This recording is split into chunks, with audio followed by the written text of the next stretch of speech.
Hey ghouls and gals, welcome back to my channel. My name is Taylor and today's reading vlog is going to be a very exciting one because we are going to be spending the week reading nothing but haunted house horror. Haunted house horror is one of my favorite subgenres of horror. I love the setup. I love most of the tropes in movies and in books. I just love the setting of characters moving into somewhere that's supposed to be so safe. It's supposed to feel like home, and there are ghosts or poltergeists or something creepy lurking in the house. I just love a good haunted house tale, so that is what we're going to be reading for today's vlog. So we are going to go ahead and introduce the TBR. These are 3 books that I am very excited to read, and I'm hoping that they're all gonna be 5 stars. So fingers crossed for that. Let's get into talking about these books. The first one is going to be The Switch House by Tim Meyer. I am so glad that I finally got my hands on this one because I am currently making my way through the book 101 Horror Books to Read Before You're Murdered by Sadie Hartman, aka Mother Horror,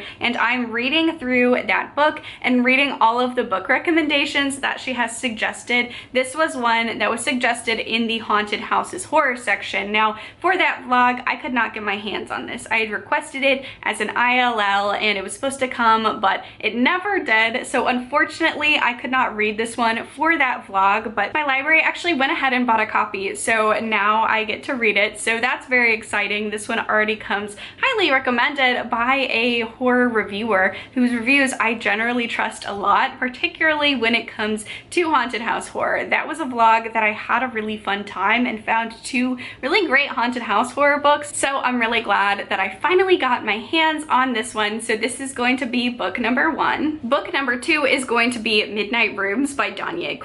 This one is a Gothic. I've heard it compared to Crimson Peak. It came out this year and I think it just has a lot of those Gothic vibes. It's got those Crimson Peak vibes, and I have also heard that this one is kind of like a Gothic fairy tale Pan's Labyrinth sort of story. So in terms of haunted houses, we do have our main character moving into this house with secrets. I'm really curious to see what kind of haunted house this ends up being. And then last but not least, I had to add a Darcy Coates onto here. She has so many books that are the haunting of blank house, and they're a lot of fun. She's the queen of cozy horror.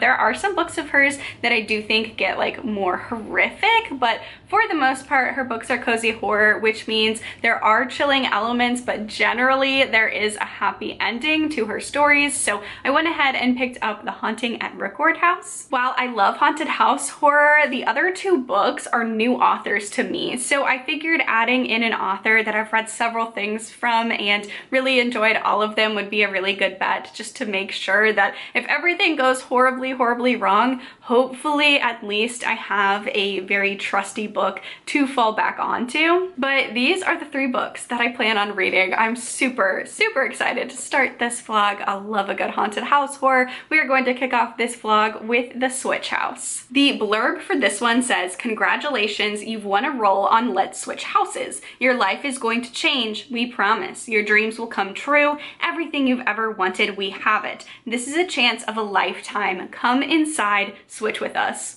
I'm intrigued. I'm really intrigued. I'm gonna go get to reading this one and I will check back in later with a reading update for y'all.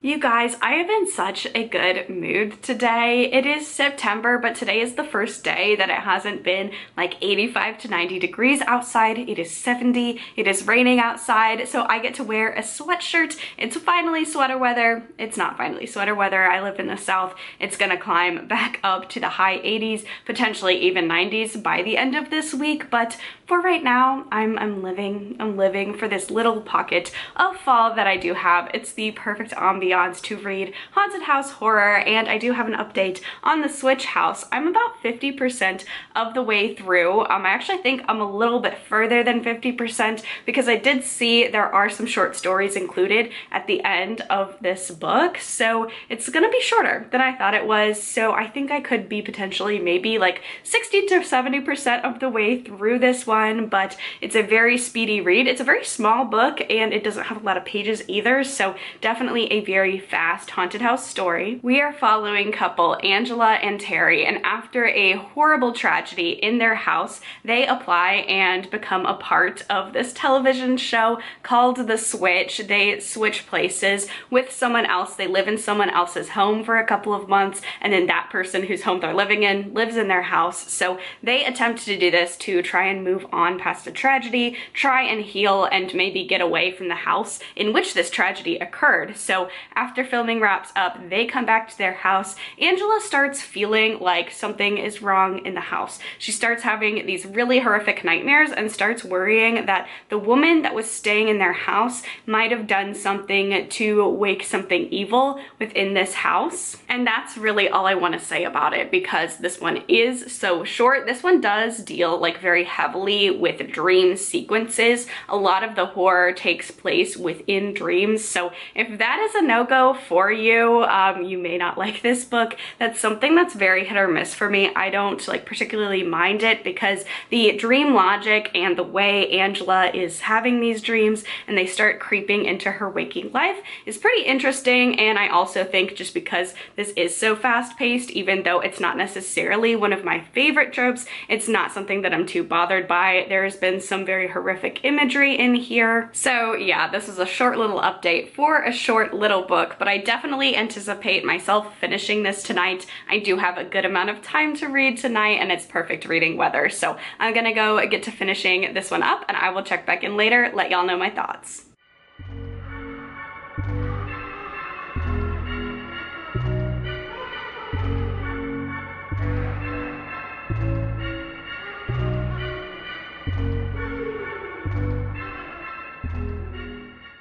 Okay, so I finished The Switch House and I did not end up liking this one at all. I will say in terms of the horror aspects, there is a scene in here that is one of the most horrific scenes that I've read in quite some time, and it's kind of impressive that it does that without having like any body horror or gore, but it's just such a psychologically disturbing scene. I really hated it. I felt like that was effective horror. However, the rest of this was just kind of a miss for me, unfortunately. So number one, the reality TV show is the catalyst for this. The couple switches houses and then switches back to their other house. I wanted that to be integrated more in the story. It really takes place off page. We don't see that actually happen. I think that's a really cool concept. So I was a little bit disappointed we didn't see that happen at all. It's just something that happened before the story actually started. So that's kind of a bummer, but chapter 1, you realize that's going to be the case. You set your expectations and that didn't really bother me so much.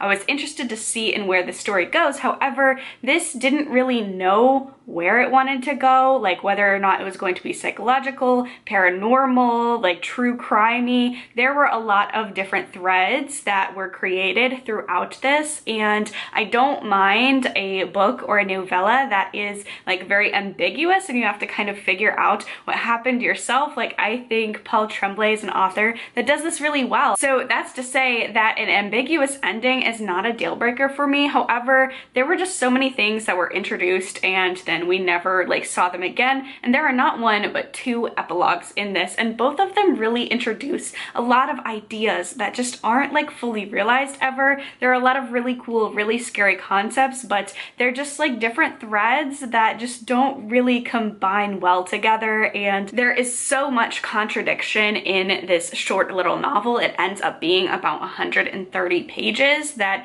you know, is it paranormal? Is it psychological? We don't know. I don't know if the author knows either. and it just felt like it just abruptly ended. So I didn't love it. There was also trigger warning, like a lot of pee. There's a lot of pee content in here, and again, for such a small novel, it kept getting brought up again and again, where it was like noticeable with characters like thinking about peeing, wetting themselves. Like there's a lot of it in here. So I guess just a little trigger warning if that's something that is a deal breaker for you. I thought it was strange enough to comment on. So this does also have several short stories at the end of this. It's like a little bonus. I did not read them. Full disclosure, I did not read them just because I ended up really not liking this book. So I just didn't, you know, short stories are hit or miss for me anyway. So I figured probably would not be for me since I didn't end up loving the fuller length novel of this book. So unfortunately, the first book in this vlog is definitely a miss for me. So the next book that we are going to be reading, we're going to be switching to Darcy Coates. I just need a reliable palette cleanser just because I did not like the first book in this vlog. So we are going with The Haunting of Rookward House. I obviously have this checked out as a physical book from my library. I also have it as an audiobook via my library, so we're going to go get to reading this one. Having a palette cleanser, Darcy Coates is a very reliable author for me, so I'm gonna go dive into a cozier haunted house horror, and I will check back in later with another reading update.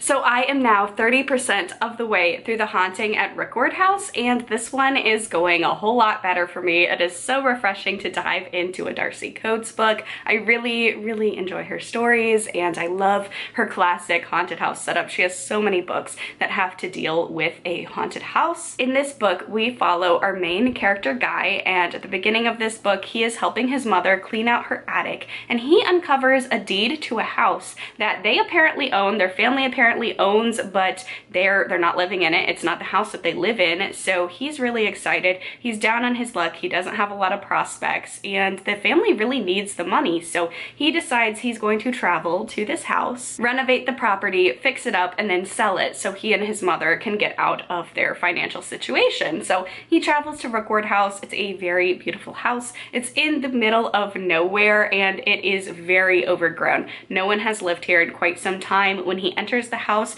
it kind of looks like the family left very suddenly. There are still dishes in the sink. There's still like clothing like draped on the back of a chair. All the furniture is still there. So he thinks that's a little odd, but he's not gonna look a gift horse in the mouth. He needs to sell this house and make some money. So he starts renovating this house, and even though he's in the middle of nowhere and alone, he starts to feel like maybe he's not actually alone in the house. So this one's a whole lot of fun. I do tend to like, I've read another book that I think is by Sherry Priest, The Family Plot, I believe, where we do have this house, and the reason why that the people stay at a haunted house is because they are paid to renovate it, and that's their job. And this is not his job, but he needs the money so bad that he has to stay there and renovate it. So I think that's a really good solution for why someone would stay at a house when things start getting pretty much from day one. There's some paranormal activity happening, and sometimes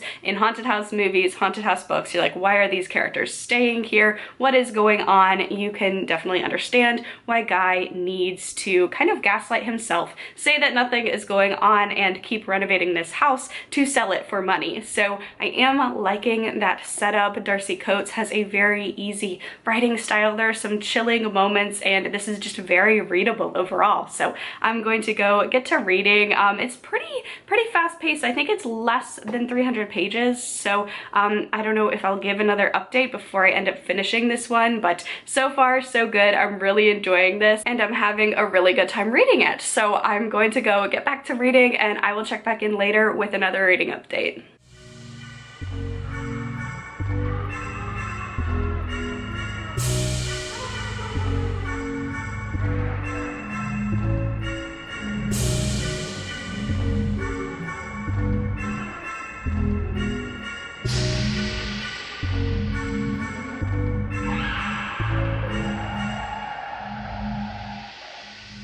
So I finished The Haunting of Rookward House. This was very enjoyable, middle of the road, cozy horror. It was exactly what I expected going into it. I love the way that Darcy Coates crafts a haunted house story in particular. I had a lot of fun with this one. Yes, it was predictable. Yes, it was tropey, but not in a bad way. I knew going into this that Darcy Coates was going to hit every single trope of a haunted house book, but in a really good way. I think when you're looking for a haunted house book, there are some things that you're looking for, right? Trademarks of the genre where you have this house, it's beautiful, someone moves in, it's gorgeous, it's like a dream come true, and things slowly start going wrong, and there's some really eerie moments in here, and I really enjoyed it. I will say Guy is probably my least favorite character out of all of Darcy Coates' main characters that I have read about. I do think that works for this story. I think it works for this story in how he stays at the house and how he keeps going at the house even when some people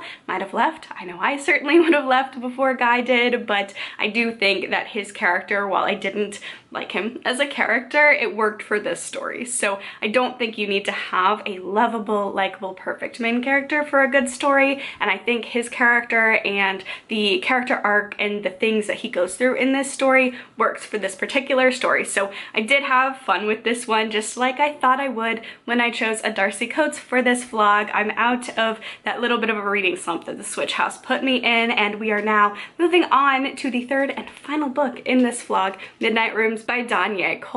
And if we're moving with the trajectory of this vlog, I'll like this one the most, right? Because I did not like Switch House. This one was fun. It was cozy, not necessarily a knockout read. It's not my favorite Darcy Coates, but it was an enjoyable reading experience. And this one I'm looking forward to it. We've got some Gothic tropes. We have this being compared to Crimson Peak and Pan's Labyrinth, which make me think this is going to be a very Gothic, magical, mystical time. I love the cover of this one. Haley Piper says that this one is an immersive horror fairy tale, and the blurb for this one is a mysterious suitor, a secluded manor, and a heroine's quest to uncover the mysteries hidden within its haunted halls. It takes place in England in 1840, and I'm really excited to dive into this one. So I'm going to go get to reading. I will check back in with another reading update soon.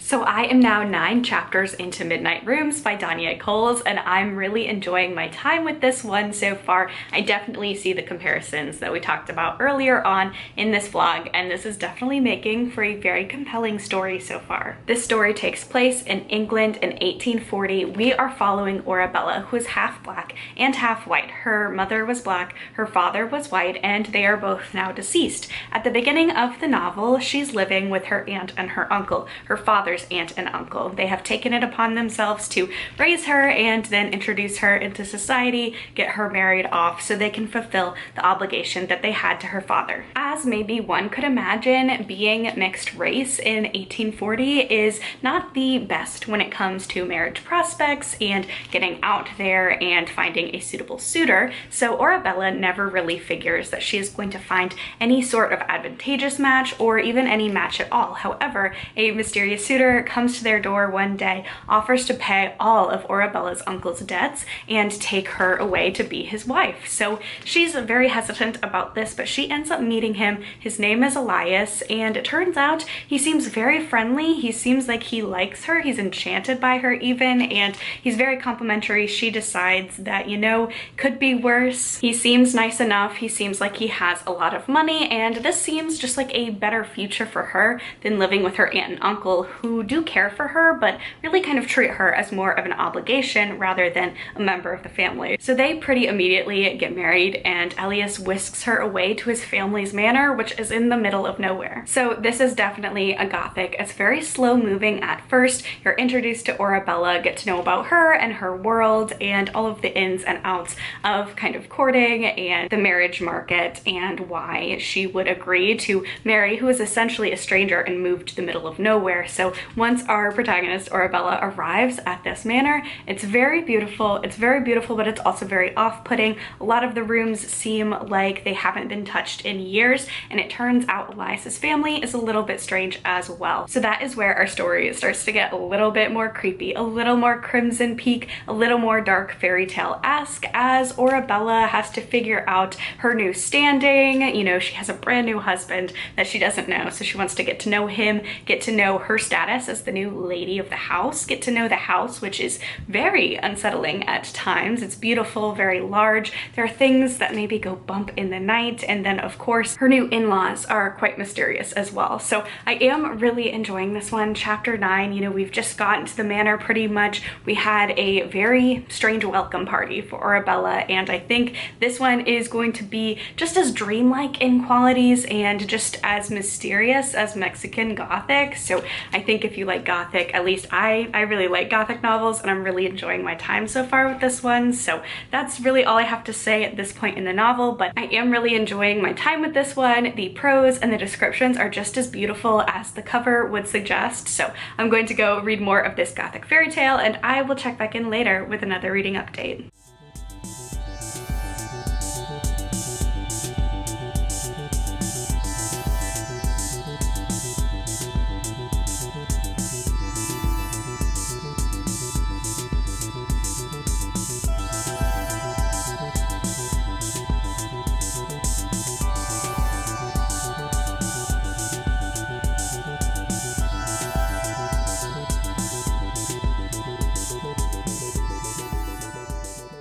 Okay, so I finally finished Midnight Rooms by Donyae Coles, and I really enjoyed this one. This one is so hallucinatory. It feels like a fever dream. This definitely feels like a wonderful example of a dark, creepy, kind of sort of fantastical fairy tale sort of Gothic story, and I had a lot of fun with it. Now, I will say I did read this one in October. I would almost say that this feels like a very perfect spring horror book. So if you don't want to pick this up like immediately and maybe you're more of a themed reader or you like to read really seasonally, this feels very springish. Just with certain aspects of the story, I do believe it actually is for the most part set in spring, but just the wildlife and the flora and the fauna aspects of this definitely give a very spring vibe. That's not to say I didn't enjoy my time reading it in October, but just for my seasonal TBR people, this would be a really good spring Gothic horror. It was a little slow paced. The beginning takes a while for us to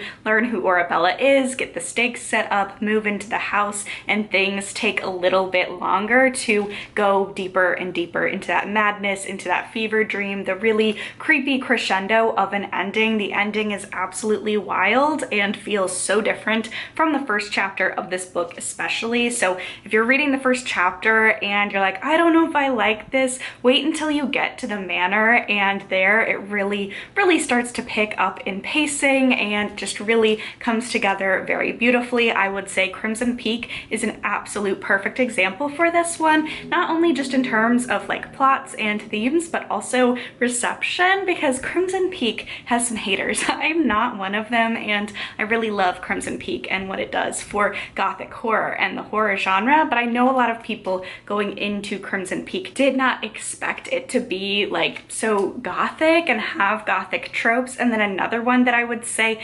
thematically almost, but just also in terms of reception, The Invitation. It came out last year. It's a movie that I really love, but I know a lot of people hated, but that one also has a lot of Gothic tropes, including a romance that is very central to the story. It's a little bit slow. Just I like both of those. If you like Crimson Peak, you like The Invitation, I think you're really going to love what Donyae Coles does here. Now, this is not haunted house horror in the same way that this book is haunted house horror. They're very different horror elements being dealt there. I would say this is very comparable to Mexican Gothic as well, where the house, you know, it's not necessarily ghosts without giving too much away what happens in here, but but it is a house that is very central to the story, very central to the ambiance and the storytelling. So I did have a really good time with this one, enjoyed my time, and I definitely would recommend, especially if you like Gothic fiction or darker fairy tales or any of the movie titles that I comped this to. I think this could be a real hit for you. I loved just the fact it was so hallucinatory, definitely fever dream vibes, especially in the finale. So there you have it. That brings us to the end of this Haunted Houses reading vlog. Overall, I had a good time. We had some not so great vibes towards the beginning of this vlog, and then we really redeemed ourselves towards the end. So in terms of the books that I read, I would not recommend Switch House. I did not have a great time with this one. I would recommend the Darcy Coates, The Haunting of Rookward House. Now this one, I don't necessarily think that this would be like the best starting point. It's not my favorite Darcy Coates. This is not like the best or the strongest Darcy Coates book that I have read. So I would maybe say if you're looking for a jumping off point, maybe From Below, or if you are looking for a haunted house experience, Gallows Hill, or you know, just dive right in with this one, because I did still have a good enjoyable time with this one. This one definitely felt like the most classic haunted house. So if you are looking for a classic story that hits the tropes in a satisfying instead of a very like cringy way, then this is a good recommendation, and I think Darcy Coates is a great author for that overall. And then the last and final book, of course, that I just talked about was Midnight Rooms. This is for my Gothic lovers, Mexican Gothic, Crimson Peak. You like those, you're gonna like this one, and this was by far my favorite book in this vlog. I cannot wait to see what this author does in the future. But that is going to be the end of this video. So thank you all so much for watching. If you enjoyed it, please be sure to give this video a thumbs up, leave a comment down below letting me know your favorite haunted house book, subscribe to my channel for all of the bookish horror and cozy gaming content. Stay safe, stay spooky, and I will see y'all in the next video. Bye!